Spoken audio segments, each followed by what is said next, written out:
evening. Thanks for joining me this Friday on 7Edition. I'm Ras Adiba Radzi and these are the headlines.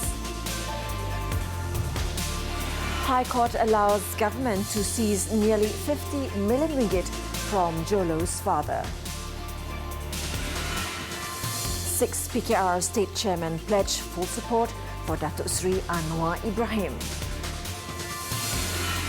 And Klang Valley residents to face another round of water disruption.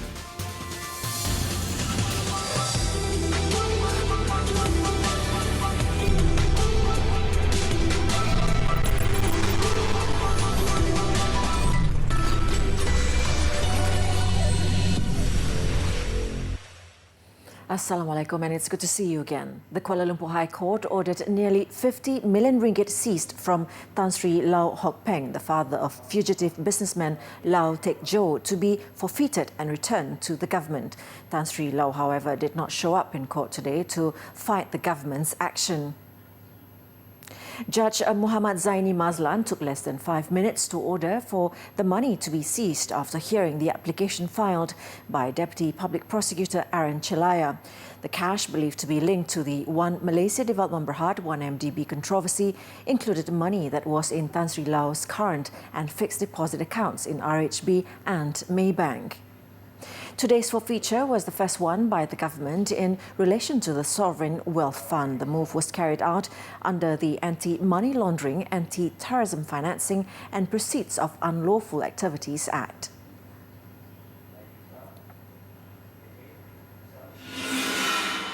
Meanwhile, Singapore is returning to Malaysia over 164 million ringgit seized in connection with the 1MDB scandal. Authorities there, however, did not say where the money was seized from. According to the City States Police, they had filed applications to return around 50.3 million Singapore dollars of seized money linked to 1MDB to Malaysia, and the courts have given their approval. Part of the monies have already been transferred to Malaysia, while the rest are still being processed by the banks. Singapore is one of several countries that launched probes into allegations that billions of dollars were misappropriated from the Sovereign Wealth Fund. The investigations into 1MDB centred on allegations that the country's financial system was used to launder some of the stolen funds. The financial hub has also jailed a Swiss banker and 3 Singaporean private bankers for their roles in the affair. 6 PKR state chairmen have pledged their full support for party president Datuk Sri Anwar Ibrahim. The group also pledged to stand firm behind the party president in facing any challenges should any quarters attempt to weaken the party. The 6 are Kedah PKR chairman Datuk Johari Abdul, his counterpart from Perlis Amran Kamarudin, Azan Ismail from Terengganu, Zahir Hassan, Federal Territory of Kuala Lumpur, and Datuk Sri Muhammad Supardi Muhammad Noor of Kelantan PKR. Kelima, kami yakin Datuk Seri Anwar Ibrahim seorang pemimpin yang akan menunaikan janji-janji parti kepada rakyat semasa pilihan raya yang lalu, dan kami akan bersama-sama beliau untuk pastikan semua ini terlaksana. Speaking to reporters, Johari also expressed his belief that all state chairmen would sign the joint statement at a meeting in Port Dickson tonight. Yesterday, 28 PKR leaders, lawmakers and members signed a joint statement urging Datuk Sri Anwar to stop making divisive statements. They said the party president's remarks that Datuk Sri Muhammad Azmin Ali should resign from his cabinet post should the sex clips implicating the Economic Affairs Minister turn out to be true was inappropriate and based only on speculative assertions. Thank you. In another development, Selangor Pakatan Harapan Chairman Amiruddin Shari said the mastermind and others involved in the production and distribution of the sex video clips allegedly implicating Datuk Sri Azmin should be brought to book, regardless of their position and status. He also stressed that no man is above the law in this country. According to the Selangor Menteri Besar, the plotters should be given the opportunity to defend themselves. He was also glad that issues surrounding the sex video clip have been cleared and added that everyone should move on. Amiruddin also said those behind the video production was behind time, as the people had long ago rejected this type of gutter politics. Moving on, a man was sentenced to 5 years jail for reckless driving, resulting in the death of 4 members of a Singaporean family last year. The 55-year-old accused P. Money was also ordered to pay a 40,000 ringgit fine or 4 years jail in default. Money was slapped with 4 charges of causing the death of Rosli Samad and his wife Maimuna Sapari, aged 53 and 50, as well as their 2 children, Nur Amalina and Diana Sarah, aged 20 and 17.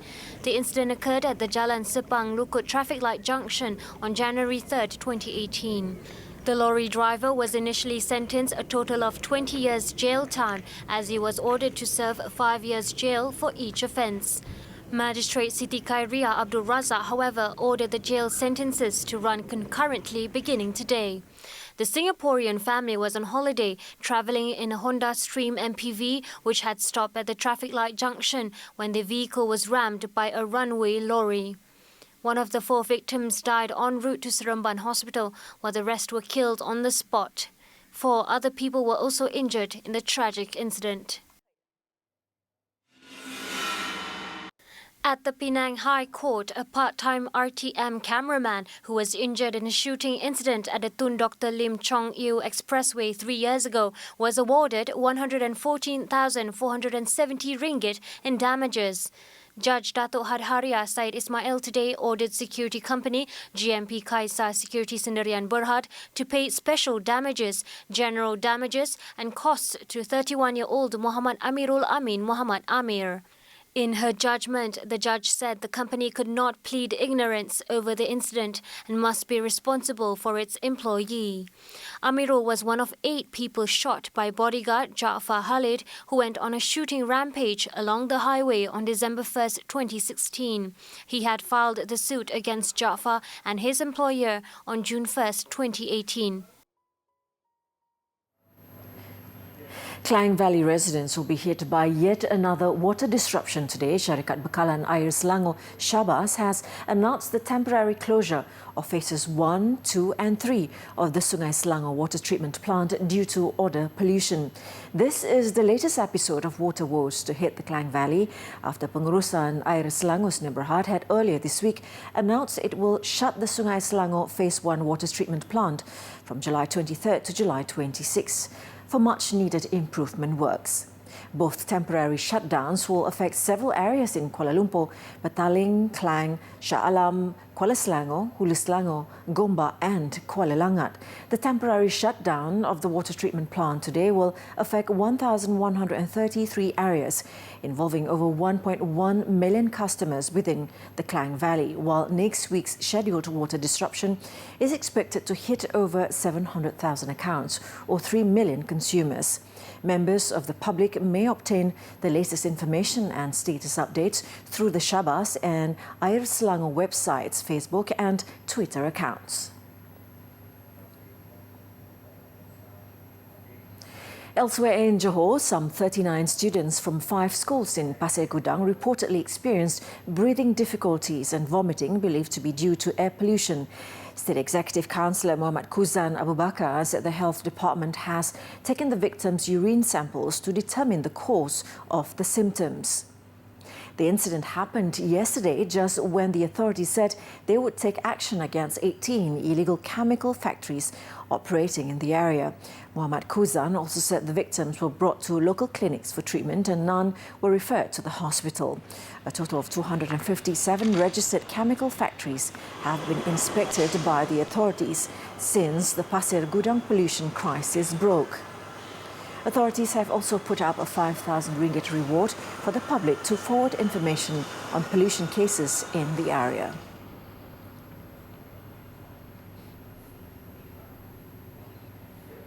The 2 tigers, which were spotted roaming freely in a village in Dungun, Terengganu yesterday, may be someone's pet.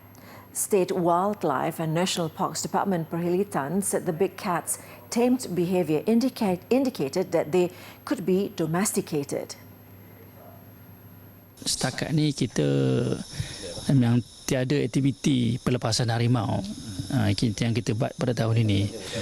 Berkemungkinan daripada mungkin orang awam ataupun orang selain daripada Jabatan Pilitan, mungkin ada kemungkinan juga menatang harimau yang ada ni mungkin belaan mereka sebenarnya dan mereka lepaskan di sini, itu ada kemungkinan lah. Tapi bagi pihak jabatan memang tiada aktiviti tersebut lah.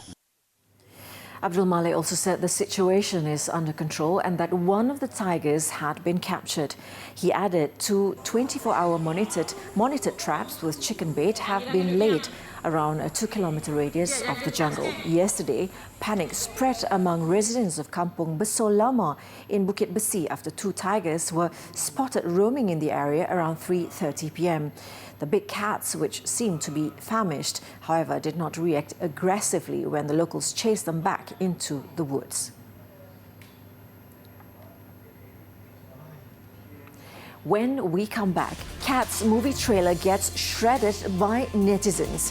Details next. I'm Ras Adiba Radzi and you're still with us on 7Edition. Over in Afghanistan, at least 8 people have been killed and 33 more wounded after a bomb detonated near a university in Kabul today. Officials said the explosion took place near the southern entrance to Kabul University when law students were waiting to take their exams. The blast comes amid an unending wave of violence across the country, where civilians are being killed every day in the country's grueling conflict, now in its 18th year. The incident was caused by a sticky bomb, which is a common threat in Kabul, where criminals and insurgents often slap explosives under vehicles. An official with the Interior Ministry said that the Taliban denied any involvement in the blast. Health Ministry spokesman Wahidullah Maya said that the wounded patients have been receiving required medical and surgical treatment in a local hospital.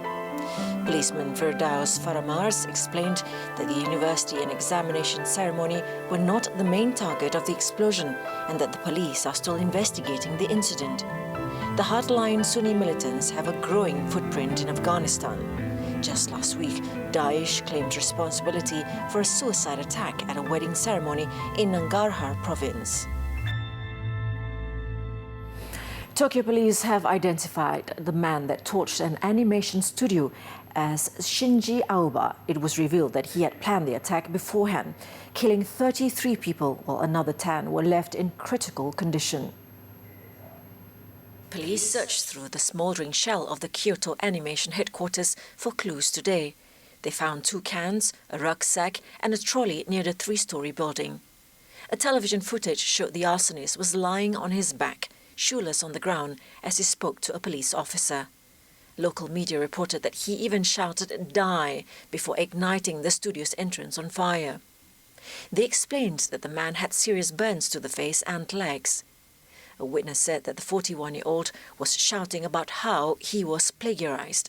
Authorities also revealed that the building did not install any sprinklers or indoor hydrants, which is not legally required by the fire code in Japan. This incident was Japan's worst mass killing since a suspected arson attack in Tokyo killed 44 people in 2001. 11 elementary school children between the ages of 10 and 12 were killed when a truck they were riding in fell into a ravine on Friday morning in Cebu, central Philippines. The victims were taking a ride in a mini dump truck with their teachers to attend a sports event in the town of Bolijun from the city. At about 7 a.m. local time, the truck's brake reportedly failed and the driver tried to slow the vehicle down by brushing its side against the mountain. Seconds later, the truck fell off a roadside cliff with about 30 children on board, killing 3 girls and 5 boys on the spot. Rescue operations took about 2 hours and at least 20 more individuals were brought to a hospital for treatment. Authorities say they will file charges of multiple homicide against the driver, who was unhurt. They also claimed that a dump truck was being used because transport options are limited in the area. Investigations into the cause of the accident are underway. After the break, want to learn how to make your own mooncakes? Well, you just have to stay right there.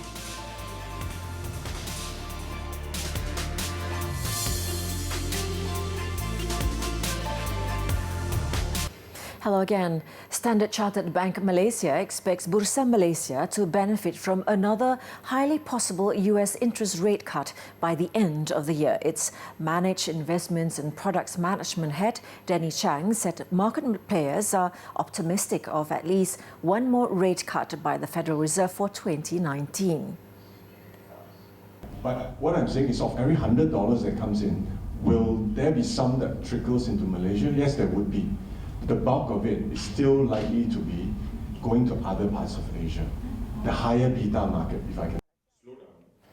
Chang said this at Standard Chartered's Global Market Outlook media briefing for the second half of 2019 in Kuala Lumpur today. Commenting further, he said Northeast Asian emerging markets such as Hong Kong, China and South Korea would benefit first, followed by Bursa Malaysia. On the overnight policy rate OPR adjustment, Chang said Standard Chartered expects Bank Negara Malaysia to maintain the current rate at 3% until the end of the year, while the ringgit is expected to trade at 4.15 level against the US dollar by year-end. Boeing announced Thursday some $6.6 billion in additional costs because of the 737 MAX crisis, further pressuring profitability as the global grounding of the plane following two deadly crashes drags on. According to the company, there is still no firm timetable to bring the planes back into service. Boeing said that its second quarter earnings would be hit by $4.9 billion in one time after tax costs to compensate airlines for disruptions and plane delivery delays due to the MAX grounding. The company added in a statement profits will also be weighed down by another $1.7 billion in costs due to the 737 MAX's lower production rate. The MAX has been grounded since mid-March, following two crashes that killed 346 people, dual disasters that have tarnished Boeing's reputation and sparked numerous lawsuits from the families of victims. Late last month, the US Federal Aviation Administration identified a fresh problem with the 737 MAX during simulator testing, further clouding the outlook for the plane's return to service. Its chief executive, Dennis Muilenburg, however, assured that the company remains focused on safety, returning the 737 MAX to service. Boeing also hopes to receive regulatory approval on the matter early in the fourth quarter this year. But this timeline was only the company's best estimate, and actual timing could differ.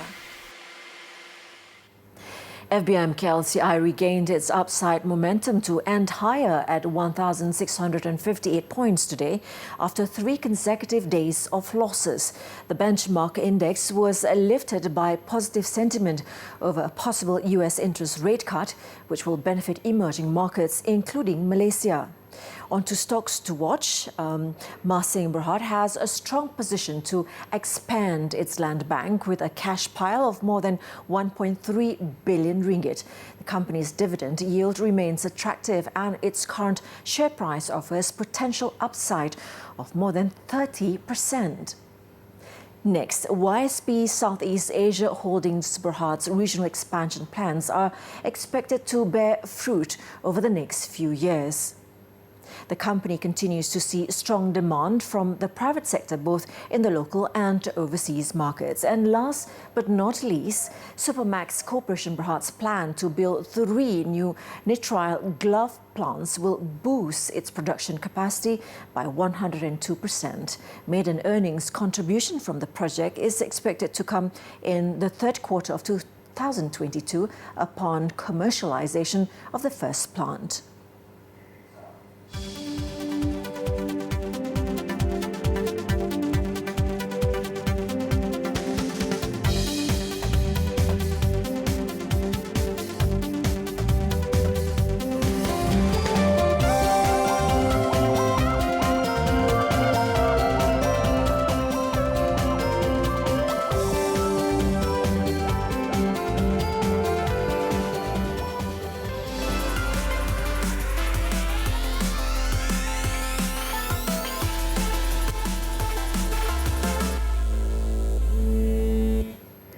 Mooncakes, a traditional Chinese pastry typically eaten during the Mid-Autumn Festival, also known as the Mooncake Festival, which will be celebrated in September this year, is regarded as an indispensable delicacy for the Chinese community.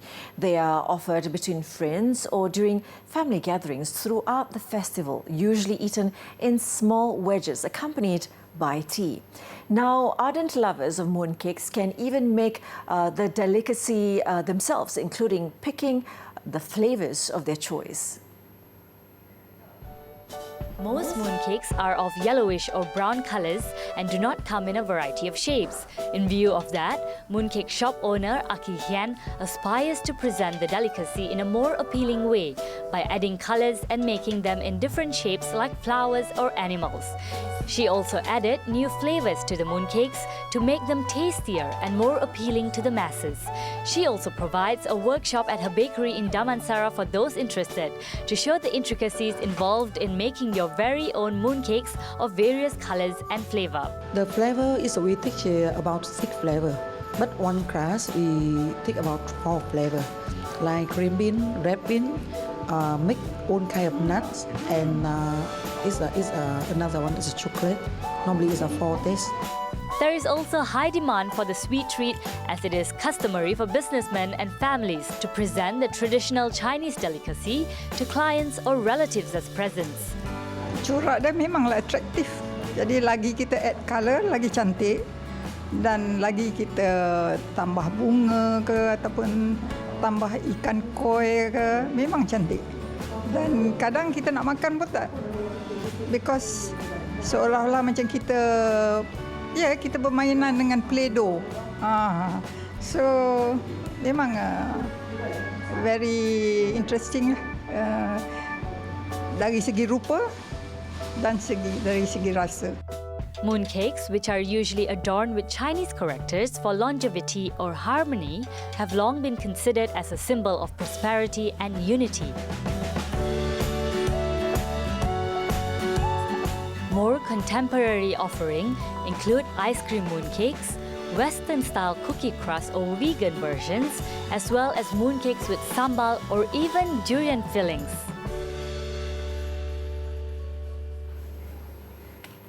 Get ready for some nostalgic callbacks to the 80s. Paramount Pictures just dropped the first trailer for upcoming action drama flick Top Gun Maverick.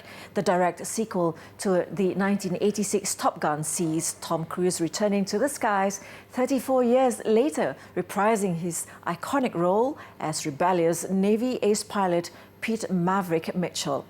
Take a look at the trailer as we wrap up 7Edition this evening. I'm Ras Adiba Radzi. Thanks for watching and till we meet again. Assalamualaikum.